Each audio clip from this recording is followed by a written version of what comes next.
So hello everyone, I am Vishali. आज हम discuss करेंगे विक्रांत के साथ। विक्रांत ने गेट 2026 का एग्जाम क्वालिफाई किया है। क्या स्ट्रेटेजी विक्रांत की रही अपनी इस जर्नी में गेट 2026 के एग्जाम को क्वालिफाई करने के लिए। विक्रांत, आप अपनी स्ट्रेटेजी बता सकते हैं कि आपने एग्जाम की प्रिपरेशन कब से शुरू करी, गेट प्रिपरेशन, और क्या गेट की प्रिपरेशन में कोई एग्जाम आपके लिए एज अ ब्रिज एग्जाम बना कि आपने पहले उसकी तैयारी करी और वो तैयारी आपके इस एग्जाम को क्वालिफाई करने में हेल्प करी, और क्या स्ट्रेटेजी थी आपकी? जी मैम, मेरी जो मास्टर्स थी वो 2023 में कंप्लीट हुई। उसके बाद सर मैम मैंने 2023 के बाद मतलब जनवरी 2024 से स्टार्ट करा पढ़ना। नेट और गेट दोनों का पढ़ना स्टार्ट करा। बेसिकली नेट की तैयारी कर रहा था पहले मैं, क्योंकि नेट का पेपर जल्दी होता है गेट से। तो सर इन बिटवीन नेट का थोड़े मार्क्स से रहा, लेकिन उसके बाद मैंने अभी जो गेट क्वालिफाई किया तो उसी के मतलब नेट का नहीं रहा। तो लेकिन क्या हुआ कि वही मेरा थोड़ा बहुत नेट का था, लेकिन इसमें क्या होता है जो अप्लाइड पोर्शन है वो ज्यादा आता है। जैसे न्यूमेरिकल एनालिसिस अच्छा रहता है, ओडीपीडी अच्छा रहता है, तो मैंने इन चीजों पे ज्यादा फोकस किया। ओडीपीडी, न्यूमेरिकल एनालिसिस में पढ़ा। न्यूमेरिकल एनालिसिस में मैंने पूरा ही पढ़ा, हर एक टाइप के क्वेश्चन, मतलब प्रीवियस ईयर क्वेश्चन जितने भी थे गेट के न्यूमेरिकल एनालिसिस किस टाइप का आता है किस टाइप का नहीं, वो सभी मैंने किया। और इसके साथ साथ एलपीपी एलपीपी की ने मेरे को बहुत हेल्प करी। क्वेश्चन इस बार क्वेश्चन मतलब एज कंपेरिजन ईजी आए थे पिछली बार से।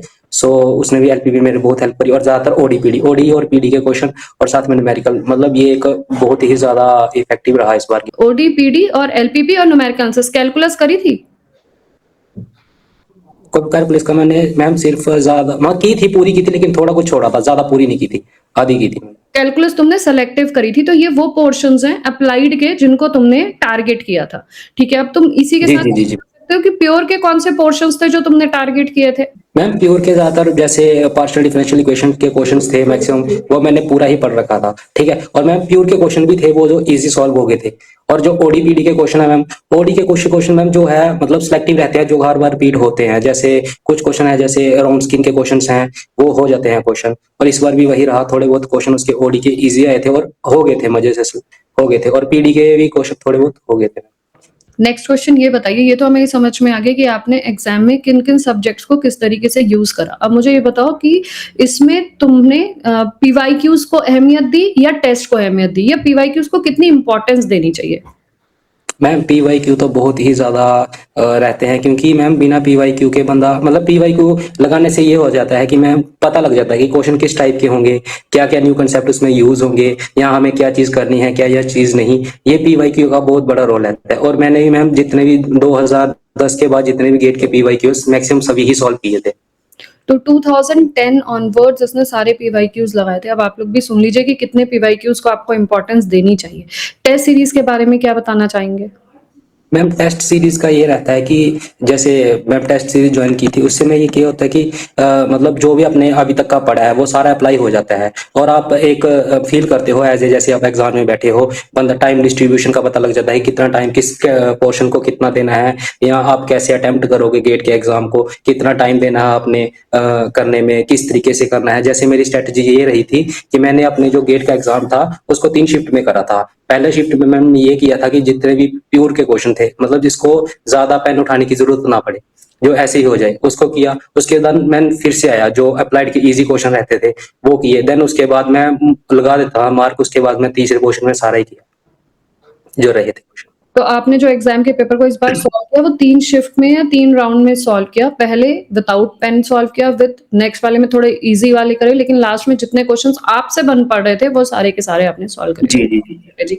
तो यहाँ पे आपको इसकी एग्जाम स्ट्रेटेजी भी पता चल गई, कौन से टॉपिक्स में इसने इंपॉर्टेंस दी वो भी पता चल गई, और साथ में पीवाईक्यूज और टेस्ट सीरीज को कब देना चाहिए वो भी पता चल गया। ओके, आप मुझे यहाँ पे एक चीज और बताओ कि एग्जाम वाले दिन जो 3 घंटे आपको एग्जाम देने होते हैं, उस एग्जाम के प्रेशर को आपने कैसे झेला? मतलब what you are thinking about it, exam देते समय कैसा लग रहा था आपको? या टेंशन हो रही थी, नर्वसनेस हो रही थी, या फिर कहीं से भी पेपर खुला और अपना शुरू कर दिया सॉल्व करना? तो व्हाट वाज जी मैम योर नर्वसनेस टाइम? जी मैम नर्वसनेस तो रहती है थोड़ी बहुत। जैसे पिछली बार गेट दिया था तो कुछ मार्क्स से रह गया था, तो इस बार भी थोड़ा एग्जाम प्रेशर था। लेकिन ये था कि कई बार एग्जाम प्रेशर से क्या होता है, कुछ इजी क्वेश्चन भी होते हैं जो छूट जाते हैं। तो इस वक्त मैंने थोड़ा रिलैक्स फील किया कि भाई कोई बात नहीं, नहीं होगा तो कोई दिक्कत नहीं है, मतलब इस तरीके से रहा। तो मजे से फिर मेरा हो गया इस बार, अच्छे क्वेश्चन अटेम्प्ट हुए। तो एक माइंडसेट होना बहुत जरूरी है। पैनिक होके वहां पे जाओगे तो काम बनता बनता बिगड़ जाएगा। इससे जी बेटर जी है मैम, क्योंकि आप अपने आप को। पैनिक होने से पहले भी कुछ क्वेश्चन रहे थे कि मतलब टेंशन में जब बंदा रहता है तो माइंड उस तरीके से वर्क नहीं करता। तो ये था कि रिलैक्स वे में जॉब किया मैंने। तो अच्छा, आप मुझे ये बताओगे, जैसे जूनियर्स इस समय बच्चे बीएससी में भी दे सकते हैं, एमएससी में भी दे सकते हैं, तो कब उन लोगों को तैयारी शुरू करनी चाहिए?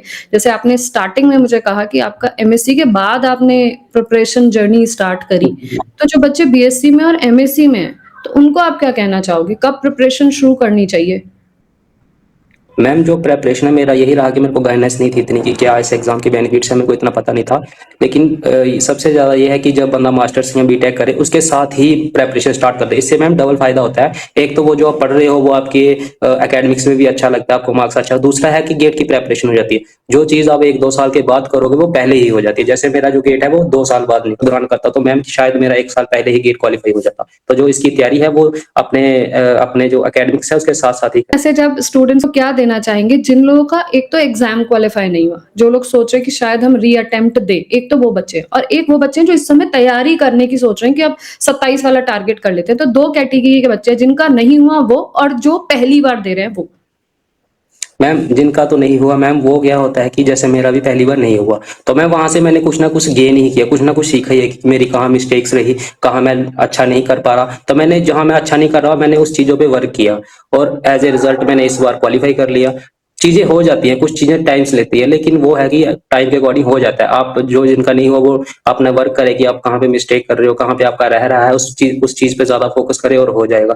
और जो लोग अभी कर रहे हैं उसके साथ ये है कि जो नई तैयारी स्टार्ट कर रहे हैं उसका ये है कि जो भी टॉपिक्स आप सिलेक्टिव मत पढ़िए, पहले पहले आप सारा ही पढ़िए, उसके बाद आप सिलेक्टिव पे फोकस करिए। अच्छा, मुझे एक बार लास्ट में एक चीज और बता सकते हो, पीवाईक्यूज कितनी बार प्रैक्टिस करनी चाहिए? मैंने प्री वाई मेरे को जब टाइम लगता था मैं प्री वाई क्यू सॉल्व करता था। एटलीस्ट मैंने कम से कम नेट और गेट दोनों को मिला के मैंने अभी तक को ज्यादा से ज्यादा 3-4-5 बार सॉल्व कर लिए, A to Z 2010 से लेकर 2025 तक।